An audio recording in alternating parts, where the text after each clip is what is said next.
Teks selanjutnya dalam materi bahasa Inggris adalah tes descriptive text unit kelima dari materi bahasa Inggris. Descriptive text, bagi dimulai. So how would you describe this? Look at this thing. This is a book, right? So this is a book right here. And then this is a small book and it's rectangle and it's red. Itu adalah adjektif, kata sifat, hal-hal yang kita ketahui dari hasil observasi tentang benda ini. Ada beberapa macam. Itu yang kita ambil. Lalu selanjutnya ada juga ini gambar. Kita tahu ini adalah kegiatan upacara. Dalam upacara ini ada beberapa hal yang kita tahu. Pertama, dilakukan setiap hari Senin, every Monday. Kita harus berdiri berjajar, stand in a row, and then you have to raise the flag, menaikkan bendera, honoring the fallen heroes. Kita melakukan ini untuk memberi hormat kepada para pahlawan yang gugur. And also we usually sing the national anthem. Biasanya kita menyanyikan lagu nasional saat upacara. Dari hal-hal ini kita bisa mulai membuat descriptive text. Oke, misalkan upacara. Upacara is a special flag ceremony in Indonesia that was meant to honor the fallen heroes and to commemorate the Independence Day. This ceremony usually held on every Monday or in Independence Day. Jadi upacara adalah selebrasi bendera yang spesial di Indonesia yang bertujuan untuk memberi hormat pada pahlawan yang gugur dan untuk memperingati hari kemerdekaan. Nah, selebrasi ini biasanya dilakukan setiap hari Senin atau pada hari kemerdekaan. Paragraf 1. Lalu selanjutnya, during upacara, saat upacara, people are usually have to stand in a row for at least 15 minutes. Biasanya orang-orang harus berdiri berjajar setidaknya 15 menit. Then we raise the flag to the top of the flagpole while singing the national anthem and giving salute to the said flag. Lalu kita harus menaikkan bendera ke puncak tiang bendera sambil menyanyikan lagu nasional dan juga memberi hormat kepada bendera tersebut. This ceremony is a serious event because it is a symbolic moment of showing patriotism. Jadi acara ini adalah acara yang cukup serius karena ini merupakan simbolisme momen untuk menunjukkan patriotisme orang terhadap bangsa Indonesia, negara Indonesia. Nah, paragraf itu sebenarnya bisa kita bagi menjadi beberapa bagian, yaitu dalam struktur descriptive text itu sendiri. Paragraf pertama disebut identification atau introduction. Biasanya ada di awal teks. Kita tahu paragraf 1 termasuk identification atau introduction sama saja karena paragraf 1 menunjukkan informasi dasar dari acara, yaitu upacara yang kita pilih di sini, dan juga memberikan penjelasan apa itu upacara dan fungsinya. Jadi bagian identification atau introduction adalah bagian di mana kita menjelaskan apa acara tersebut dan informasi dasar tentang acara tersebut. Lalu paragraf kedua kita tahu termasuk description atau body karena kita menunjukkan bukan penjelasan tentang upacara itu sendiri, tapi kita sudah mulai menjelaskan kegiatan atau hal-hal detail yang ada atau terjadi pada kegiatan upacara. Dan yang terakhir adalah conclusion, di mana itu hanyalah sebuah kesimpulan dan conclusion ini sifatnya opsional. Jadi kalau tidak ada juga tidak masalah. Jadi inilah strukturnya. Bagian pertama itu identification atau introduction, isinya memperkenalkan fungsi dan informasi dasar dari kegiatan yang dipilih atau benda yang dipilih.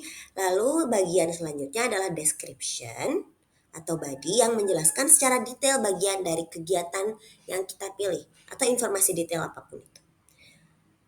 Description atau body biasanya sering lebih dari satu paragraf. Dan identification juga bisa lebih dari satu paragraf. Yang penting identification awalnya dan description itu adalah bagian yang sudah mulai mendetail.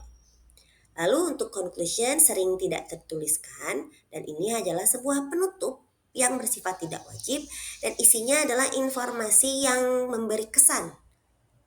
Oke, seperti di contoh yang tadi, hanya menjelaskan seremoni ini adalah kegiatan yang serius dan simbolik untuk menunjukkan patriotisme seseorang. Udah, hanya seperti itu. Itu untuk struktur descriptive text. Lalu bagian selanjutnya ada order of adjective. Urutan menunjukkan adjektif atau kata sifat. Nah, seperti gambar yang kita lihat di awal, saat akan mendeskripsikan sesuatu dalam konteksnya di sini adalah sebuah buku, kalian akan melihat bagian kata sifat yang akan membantu menjelaskan benda tersebut atau kegiatan tertentu. Di sini ada buku. Kita tahu buku ini berwarna merah, berbentuk persegi panjang dan ukurannya cukup kecil. Oke, jadi ada urutan tertentu untuk menjelaskan tersebut. Misalkan di sini adjektifnya pertama yang kita ketahui warna yaitu merah red, ukuran yaitu kecil dan bentuk yaitu persegi panjang atau rectangle. Nah, adjektif atau kata sifat ini penting untuk menjelaskan buku yang kita observasi di sini. Namun ada urutan tertentu, urutan yang benar untuk menjelaskan setiap deskripsi dari adjektif atau kata sifat tersebut.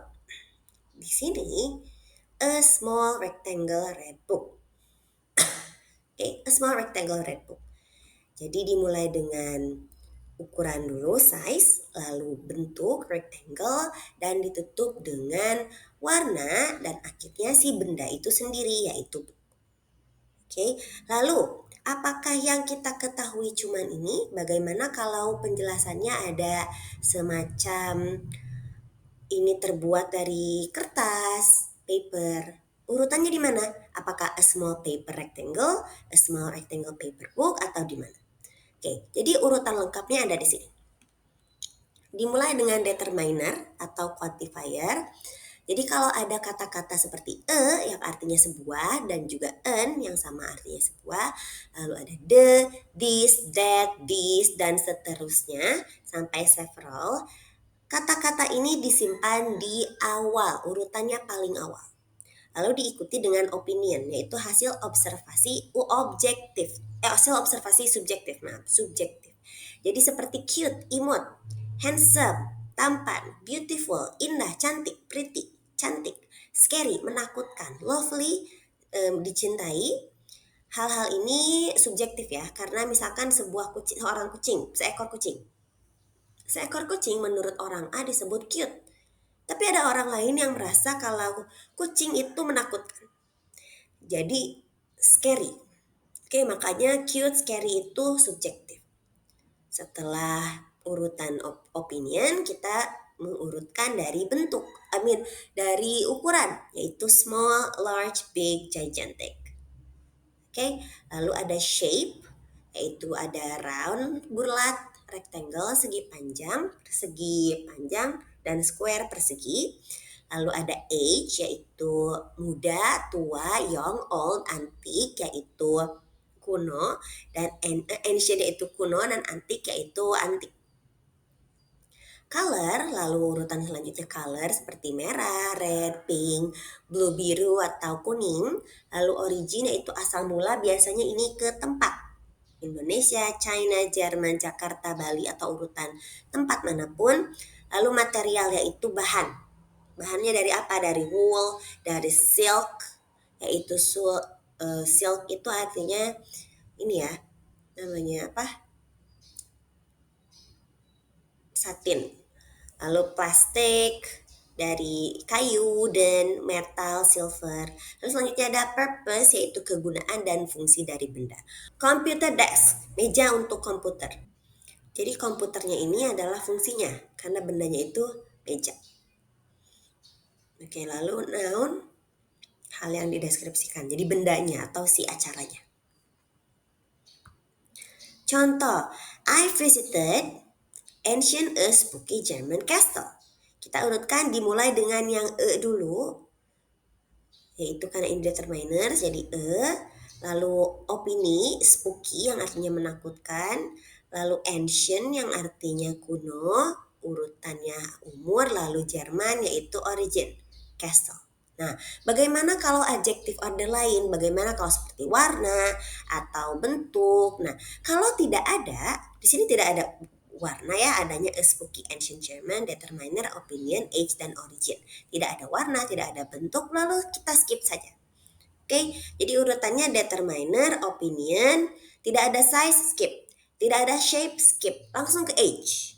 Tidak ada warna, skip. Langsung ke origin. Oke, lalu bendanya. Exercise. Nah, ini silakan dikerjakan. Lalu ada asking and saying price. Asking price and saying price. Nah, pertama caranya itu ada 4 jenis ya. Yang pertama, kalau mau menanyakan menggunakan how much is benda. Oke, how much is benda tersebut? Itu jawabannya it is. Harga. Oke, nah di garis miring ini hanya pilih salah satu, jangan ditulis semua. Jadi kalau mau how much is it, sudah selesai. How much is it? It is 50,000 rupiah.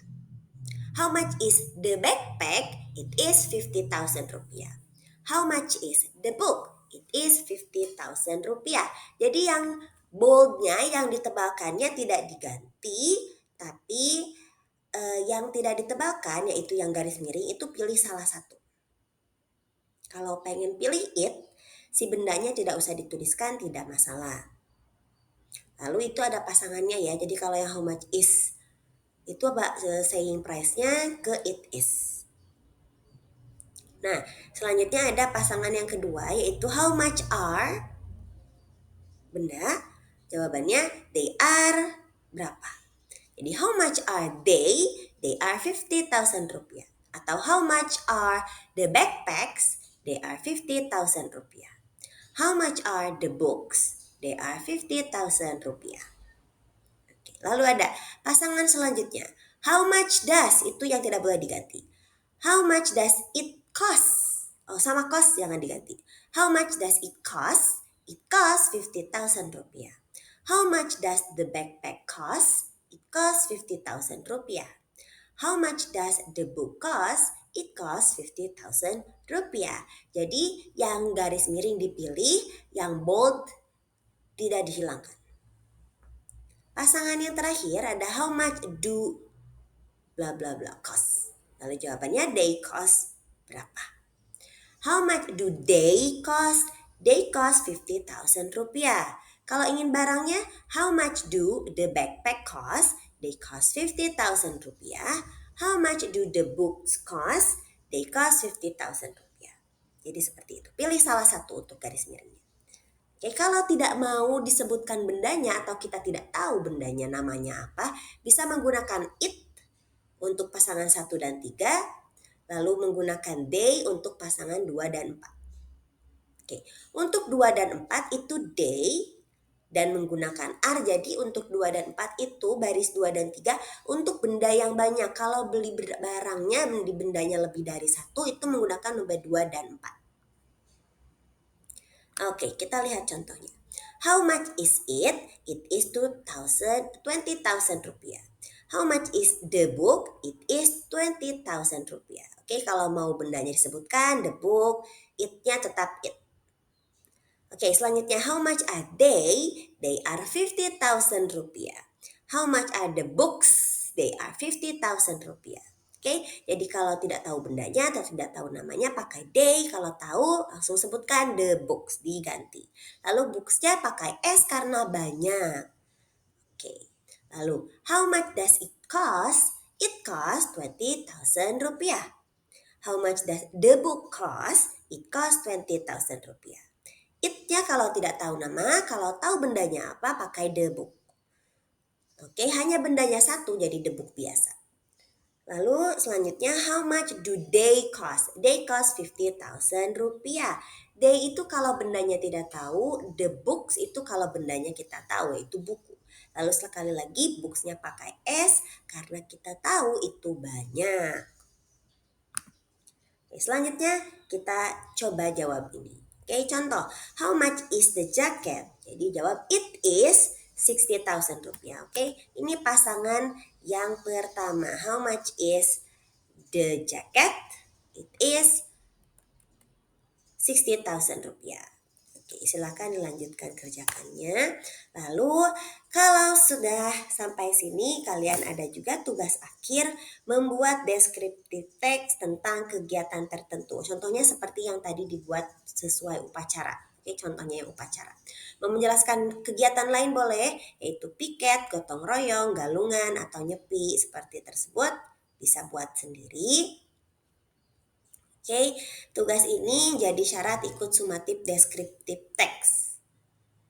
Jadi kalau nanti minggu depan kita deskriptif teks langsung sumatif, itu silahkan kerjakan dulu tugas akhir. Kalau sudah selesai baru boleh ikut. Oke, nah bagaimana cara membuatnya? Seperti tadi di yang paragraf tentang upacara ya. Ini. Oke, kalian bisa mulai misalkan akan menjelaskan piket. Dimulai di paragraf 1 bagian introduction itu apa itu piket? Piket adalah kegiatan membersihkan lingkungan sekolah dan kelas bersama dengan teman-teman sesuai dengan jadwal piket. Sampai situ selesai tidak apa-apa. Lalu selanjutnya ada bagian paragraf kedua atau paragraf bagian body atau description itu menjelaskan piketnya seperti apa. Misalkan piket ini termasuk menyapu, lalu kita juga harus mengepel, menaikkan kursi ke atas meja, lalu kita juga mengelap kaca, dan kita melakukan semua hal ini setiap hari, sebelum dan sesudah sekolah. Dan paragraf terakhir yaitu conclusion itu boleh tidak dituliskan, itu tidak apa-apa. Tapi kalau mau dituliskan mungkin misalkan piket ini sudah menjadi bagian dari budaya sekolah Indonesia. Selesai di situ. Oke, itu adalah contoh bagian tugas akhir. Nah, kalau tugas akhir ini kalian bisa tulis dulu pakai bahasa Indonesia, lalu diterjemahkan ke bahasa Inggris menggunakan aplikasi penerjemah. Itu tidak masalah. Oke. Nah, ini untuk tugas akhir untuk minggu depan.